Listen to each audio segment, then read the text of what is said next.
Good morning, everyone. Are you all in the room? Yeah. Are you sure? Yeah, okay. Okay, my name's Jan, and I'm from Perth in Western Australia. That's over that way, somewhere. Where? That way. Yeah, you know, when you're on the other side, the sea's on the wrong side. But we're the Cinderella state, and we've got the golden slipper. You need to know that, okay? We got the golden slipper. Yeah. I just want to tell you a little tiny bit about me before I introduce Robert to you. About a year ago, I'd been married for 35 years to my bestest buddy, and then I wasn't married, and won't tell you all of that story, but one day I will. But the grief and the pain of that and losing my best friend after all those years, I was married at 19, still pretty young, it was just devastating, and I couldn't deal with the grief, and we're from a very strong Christian background, and that kind of thing doesn't happen, and it did happen. So the guilt, the shame, the grief, the pain was just enormous. So I'd been into a lot of healing stuff, we both had a lot of our lives, but I couldn't deal with this. And I was zipping through YouTube, and I came across Robert's videos. I don't have it very often, but I just knew I'm going to be in front of that man. And so this is last year. I took some holidays, and I saw that he was level 1. I did his week's free seminar that you offer, and that was great. I didn't get many changes for me, but I just knew, yep, I'm going to go and sit in front of him. So I booked holidays, and I was going to book my flights to Oklahoma because that was all that was on the website, and I was about to buy my tickets to Oklahoma, and suddenly Tweed Heads was available. So I said, well, that's better, cheaper. So I booked to go to Tweed Heads.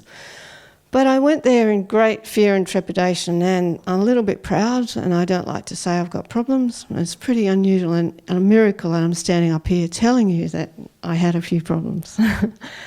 So I sat in the back of the room and tried to hide all week, and just got diarrhea and all sorts of things all week.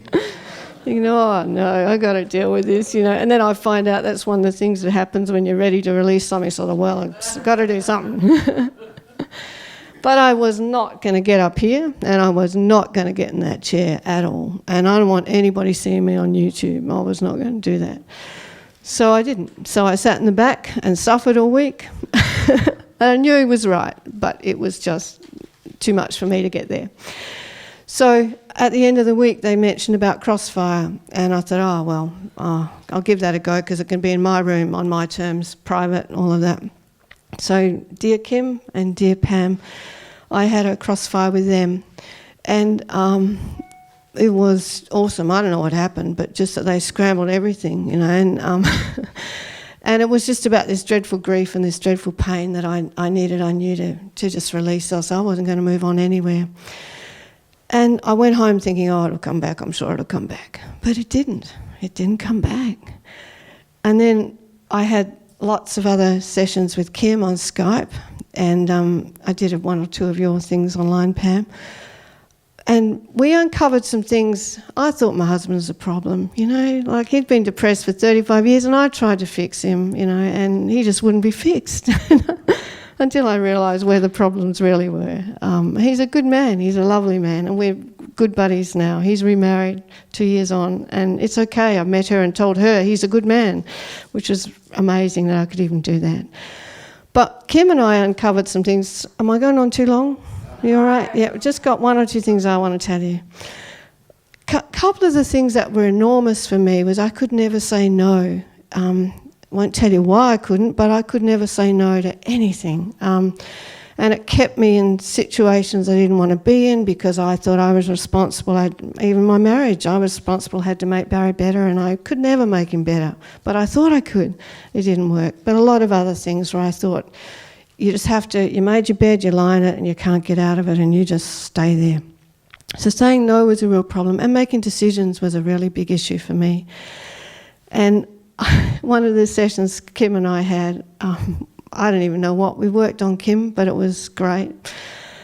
And then a day or two later I woke up and went, right, I've got to buy a car now. So I thought, I don't know what sort of car, but I just went out and I'm going to buy a car. Well, let me show you what car I bought.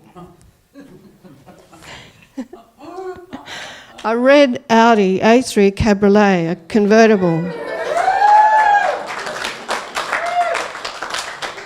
And do you know what? That was on my piece, on my happy journal, and I'd forgotten. And it was there. And this particular day, and I rang Kim and said, "You wouldn't believe what I've done. I bought this A3 Audi." And we had an Audi, and I'd given it to Barry, sort of given it to him, and said, "I don't need it." I went north and drove trucks up north to get away from the shame and the pain of what I was dealing with, and I drove these monster big trucks, $4.5 million worth, taking 230 tonnes in the back, gold first and then iron ore as well. So I had a little bit of money when I came back because I saved it all because I'm a Scrooge. So I went out and bought this car like that. I jumped in it and the guy said to me, "We shouldn't have this here today. We just got it in the car." It was second-hand. We got it in the car yard because we only had white and silver cars. So we needed some colour. So he said, "Take it out, put the top down, and don't come back quickly." So I didn't. I put the top down, jumped on the freeway, took her up to 110, vroom, and I just loved it. So every time I get in that car, it's my little happy memory.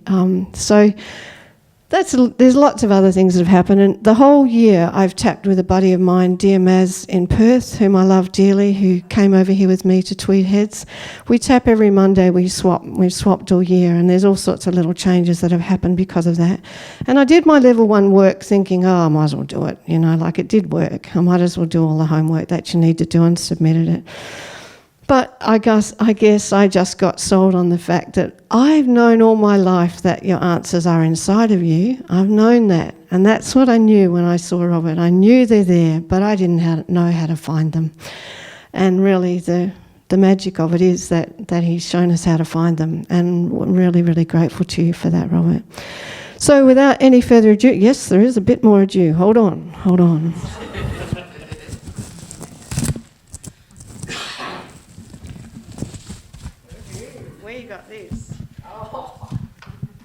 So a very big Brisbane welcome to the wonderful Robert G. Smith. Yay! Woo! That's a magic one for you, my man. And may I just say, I found this at a circus, a really happy, fun night, and I thought of you, and I just thought, you don't need that at all, but I thought, what a great gag, eh? And you can do 3 ways. Boom. Yeah. So there you go. Whatever you feel like. All right, very good. Thank you. Good job.